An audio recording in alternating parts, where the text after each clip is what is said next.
अगर तुम नहीं बता सकते हो तो आज हम बता देते हैं कि तुम्हारे माता पिता के राज में कितना रोजगार मिला। क्या बात करोगे रोजगार का यार? और आप पशु का जब आपको मिला चारा तो उस चारा को भी खा जाने का काम किया। IRCTC घोटाला, जमीन लिखवा लो, रेलवे का होटल बेच दो, सब धंधा, कोई ऐसा धंधा नहीं है। नमस्कार, आप देख रहे हैं लाइव सिटीज और आपके साथ मैं हूं वसीम। मुख्यमंत्री नीतीश कुमार के 15 साल बेमिसाल का समारोह जो है वो जेडीयू कार्यालय में मनाया गया, जिस समारोह में तमाम जेडीयू के नेता पहुंचे।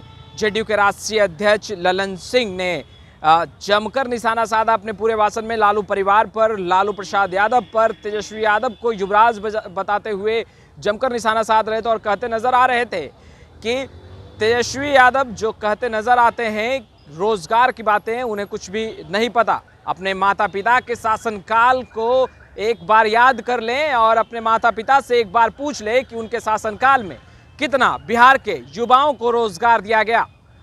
युवाओं को रोजगार नहीं दिया गया। साथ ही साथ अगर किसी को भी रोजगार चाहिए होता था तो लालू प्रसाद यादव जमीन लिखवा लिया करते थे। साथ ही साथ हंसते और मुस्कुराते हुए किस तरीके से ये कहते दिखाई दे रहे हैं कि जोरू का भाई, यानी कहीं ना कहीं निशाना साधते नजर आ रहे थे राबड़ी देवी के भाई पर और कहते नजर आ रहे थे कि वो जो कहते थे लालू प्रसाद यादव माना करते थे किडनैपिंग, लूटपाट, अपराध चरम पर था।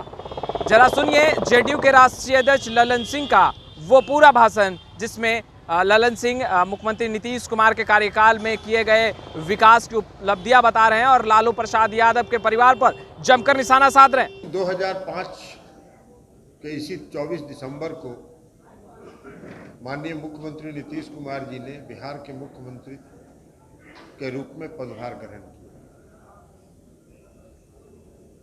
और जो मुख्यमंत्री नीतीश कुमार जी को जो विरासत में मिला था बिहार, वो एक बहुत बड़ी चुनौती थी। पूरे देश में किसी को भरोसा और विश्वास नहीं होता था कि बिहार में भी विकास हो सकता है, बिहार में परिवर्तन हो सकता है, क्योंकि उसके पहले का 15 साल जो लोगों ने झेला और जो स्थिति बिहार की थी, बिहार के लोग अगर बिहार के बाहर कहीं चले जाते थे और ये कहते थे कि हम बिहार से हैं, तो लोग घृणा की दृष्टि से देखते थे, हे दृष्टि से देखते थे। लोग यही कहते थे कि बिहार में आप लोग रहते कैसे हैं? वहां तो 5 बजे शाम के बाद कोई चल नहीं सकता है, किसी घर की बहू बेटी बाहर नहीं निकल सकती है। बिहार में तो न सड़क है, न बिजली है, कुछ नहीं है। बिहार में तो अंधेरा ही अंधेरा है और राज अगर है किसी का तो अपराधियों का राज है। ये बिहार का स्थिति था और ये बिहार की हालत थी। उसके पहले भी था बिहार। आजादी के बाद जब बिहार के मुख्यमंत्री आदरणीय स्वर्गीय डॉक्टर श्री कृष्ण सिंह ने बिहार की सत्ता संभाली थी, तो उन्होंने बिहार में जो आधारभूत संरचना खड़ा किया था, उस आधारभूत संरचना को खड़ा करने के कारण ही आज श्री बाबू को लोग आधुनिक बिहार के निर्माता के रूप में कहते हैं, उनका संबोधन करते हैं। और जो श्री बाबू ने, आधुनिक बिहार के निर्माता ने जो बिहार में आधारभूत संरचना खड़ा किया था, उसके बाद से जितनी सरकारें हुई उन सबों ने उसमें कुछ जोड़ने का काम नहीं किया, बल्कि उसी को घींच तीर के ठीक ठाक करके काम चलाते रहे। और अंतिम 15 साल जो 90 से 2005 तक की जो सरकार थी, उसने तो पूरा को ध्वस्त ही कर दिया। सड़क ध्वस्त, बिजली ध्वस्त, सिंचाई ध्वस्त, कानून व्यवस्था ध्वस्त, स्वास्थ्य व्यवस्था ध्वस्त, हर क्षेत्र को, शिक्षा ध्वस्त, हर क्षेत्र को ध्वस्त कर देने का काम। तो इसलिए नीतीश कुमार जी जब बिहार के मुख्यमंत्री 2005 में बने तो उनके लिए बहुत बड़ी चुनौती थी। आज युवराज कहते हैं कि रोजगार दे देंगे। अरे रोजगार का तुमको कुछ परिभाषा भी मालूम रहे तब न यार, क्या रोजगार की परिभाषा होता है? कभी आंकड़ा तो बताओ कभी आंकड़ा तो बताओ कि तुम्हारे माता पिता ने 15 वर्षों तक बिहार में राज किया, कितने लोगों को रोजगार देने का उन्होंने काम किया। अगर तुम नहीं बता सकते हो तो आज हम बता देते हैं कि तुम्हारे माता पिता के राज में कितना रोजगार मिला।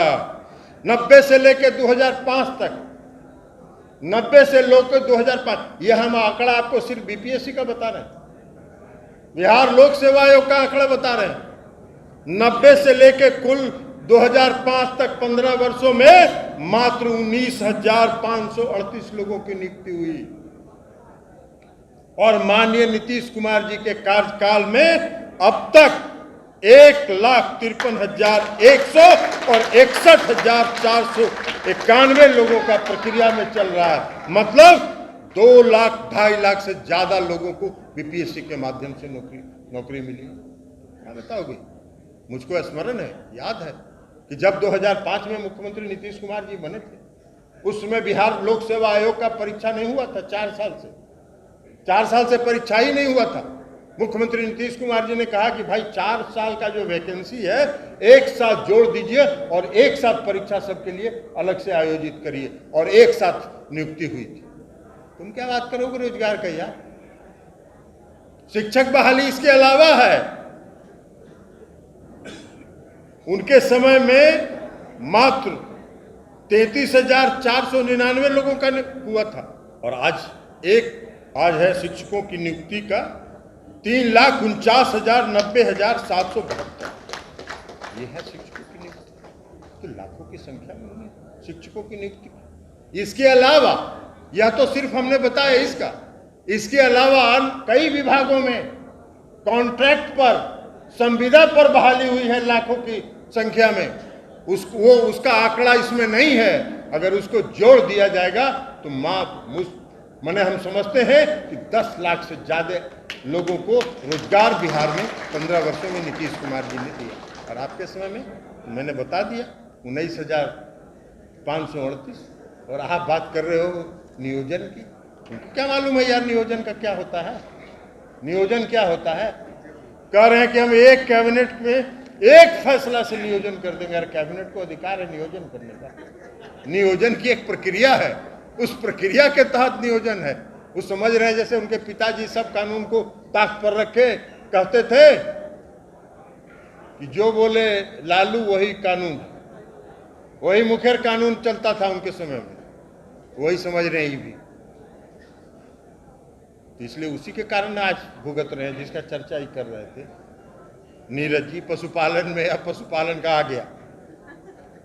बिहार में पशुपालन को नीतीश कुमार जी के राज में 2018 में बेस्ट अवार्ड मिला।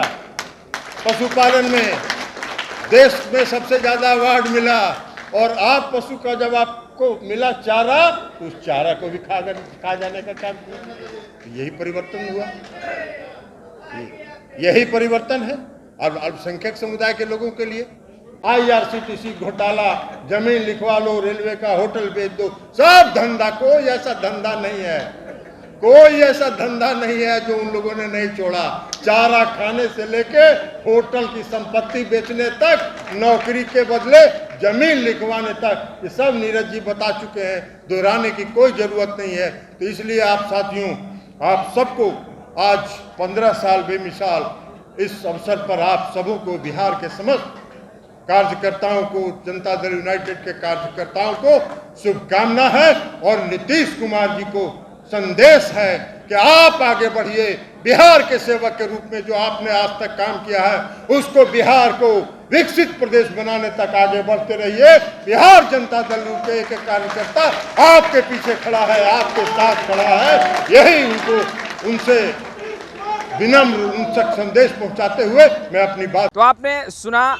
जेडीयू के राष्ट्रीय अध्यक्ष ललन सिंह को, जो साफ तौर पर लालू परिवार पर निशाना साध रहे थे, तेजस्वी यादव पर निशाना साध रहे थे और कहते नजर आ रहे थे कि रोजगार के बदले जमीन लिखवाया जाता था लालू प्रसाद यादव के शासनकाल में। साथ ही साथ ये भी कहते नजर आ रहे हैं कि तेजस्वी यादव को कुछ भी नहीं पता।